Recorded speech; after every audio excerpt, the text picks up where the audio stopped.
Meus amigos queridos, a graça e a paz estejam com vocês, porque elas vêm de Deus e são sinal da presença dele na nossa vida. Obrigado por estarmos juntos mais um dia 5 de setembro, mês da Bíblia, dia de Santa Teresa de Calcutá. E nós continuamos nossa jornada em nosso palavra por palavra, rezando, refletindo, meditando, atualizando esta palavra em nossa vida. A igreja, nossa mãe, nos dá o texto de Lucas para seguirmos nesses próximos dias. E como ontem, hoje continuamos o capítulo 4, os versículos 31 a 37. Ontem tínhamos terminado no versículo 30, hoje, então você depois pode pegar a sua Bíblia, você pode procurar o capítulo 4 de São Lucas e os versículos 31 a 37. Esse episódio é um exorcismo, conforme a sequência de Lucas, apesar que cada um dos evangelistas tem um olhar nos acontecimentos. Lembramos que os evangelhos não são uma crônica, não são uma reportagem, e sim o registro das memórias, das experiências que as comunidades fizeram após o acontecimento pascal, a paixão, a morte e a ressurreição de Jesus. Então, cada uma olhando do seu ângulo, da sua necessidade, para responder aos seus interlocutores, coloca uma sequência. Basta, por exemplo, pensarmos que no Evangelho de João o primeiro milagre será as bodas de Caná, e ele nem chama de milagre, ele chama de sinal. Aqui em Lucas, o primeiro milagre acontece com um exorcismo. Não vamos pensar no filme com aquelas cenas horrorosas, porque isso não é exorcismo. Exorcismo, da linguagem catecumenal, é a libertação do mal. Mas antes disso, Lucas dá uma notícia muito interessante, como também Mateus e Marcos. Ele diz que Jesus vai para Cafarnaum. Cafarnaum, uma cidade importante nas margens do Mar da Galileia.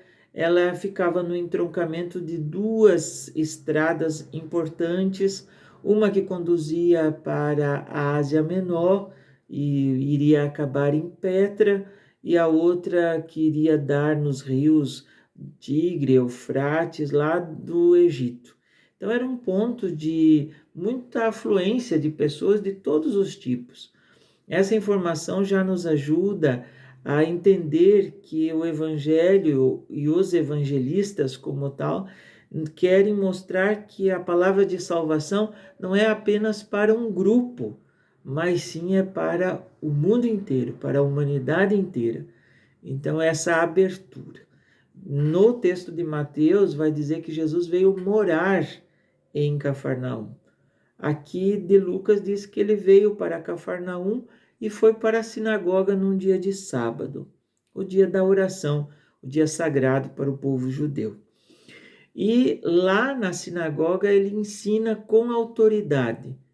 A palavra autoridade não significa poder, mandar, opressão. Aqui quem tem a última palavra sou eu, mas vem a partir da experiência que Jesus tem de Deus. Ele é filho de Deus, ele é ungido. Lembram que ontem ele disse: esta palavra se cumpriu para vós. Até nós podíamos pensar que antes de curar o homem possuído pelo espírito impuro, ele faz um outro milagre mais interessante, porque ele sai com muita tranquilidade pelo meio daquelas pessoas que queriam jogá-lo precipício abaixo. Então ele já começa por ali mostrando a sua força. E essa maneira de ensinar, esta palavra, porque eles vão dizer lá no finalzinho do texto, que palavra é essa? Era a palavra simples, humilde, profunda, inquietante, radicalmente nova, definitiva. É uma palavra que age com eficácia, com força, com convicção. é uma palavra simples, ele tira do cotidiano da vida o seu ensinamento, diferente dos mestres da lei, dos escribas, que falavam a partir da autoridade dos outros. Eles falavam sempre fazendo referência a uma autoridade, ao fulano de tal, ao cicrano de tal.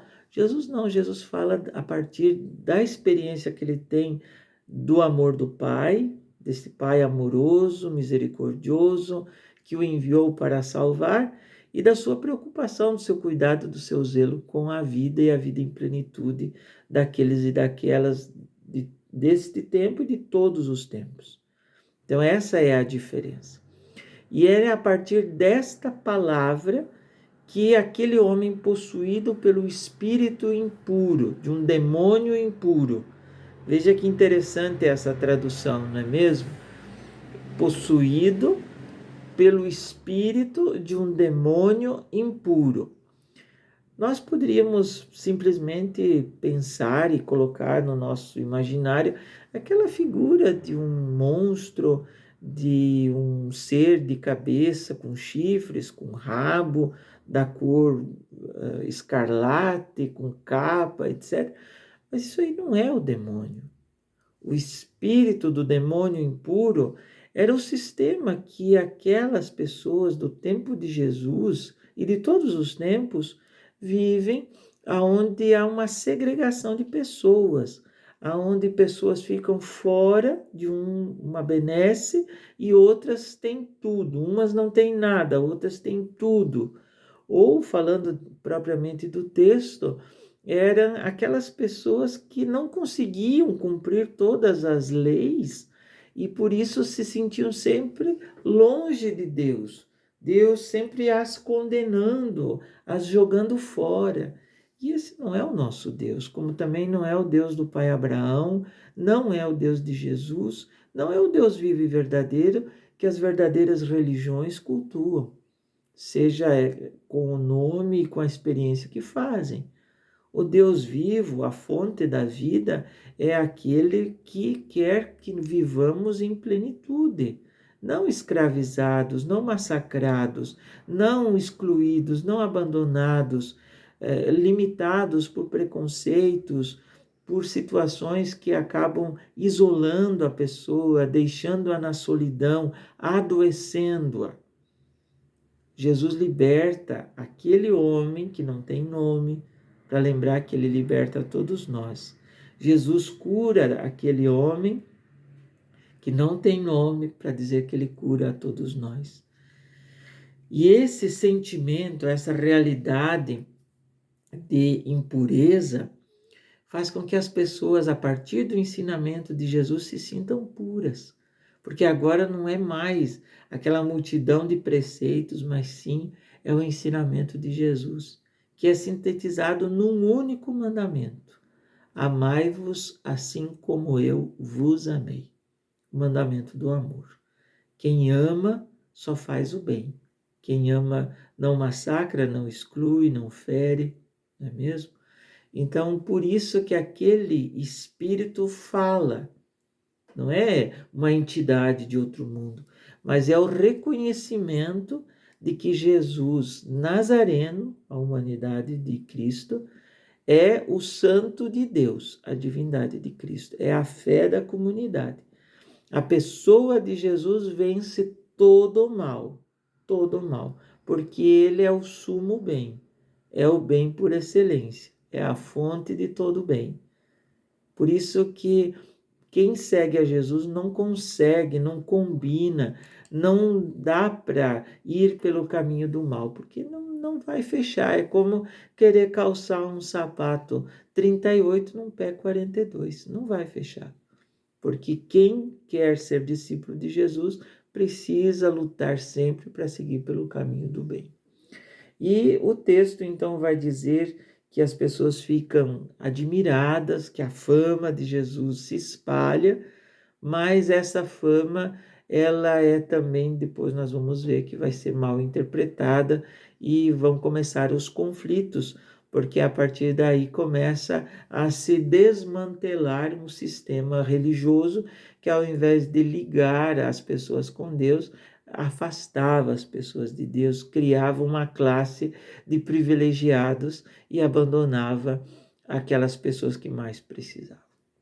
Portanto, meus amigos, nós precisamos olhar para Jesus e lembrar que com Jesus todo o mal é superado, todo o mal é vencido.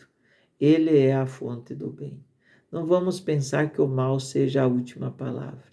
Em Jesus, com Jesus, por Jesus, o mal é vencido, é destruído. E nós vamos sempre ser vitoriosos no bem, porque o bem, o belo, o bonito, o bom, o maravilhoso, o salvífico, a vida em plenitude é a última palavra. Muito obrigado a você pela companhia de mais um dia. Se achar que deva, envie para outras pessoas este nosso momento de oração. Pega a sua Bíblia, como eu disse no início, coloca ela, acende uma vela, reza, leia novamente, deixa essa palavra cair no seu coração. Ela é palavra de salvação, ela é palavra de vida, ela é palavra viva e eficaz. Vamos, nessa bonita corrente, deixar que essa palavra seja a luz que ilumina a nossa vida. Muito obrigado pela sua inscrição, pelo seu joinha deixado aqui nos nossos conteúdos, pelos bonitos comentários. Deus seja louvado por esta bonita e forte e intensa experiência de comunhão. Em nome do Pai, do Filho e do Espírito Santo. Amém. Fica com Deus e até amanhã nós nos encontramos mais uma vez, nos encontraremos mais uma vez para rezarmos juntos. Tchau, tchau.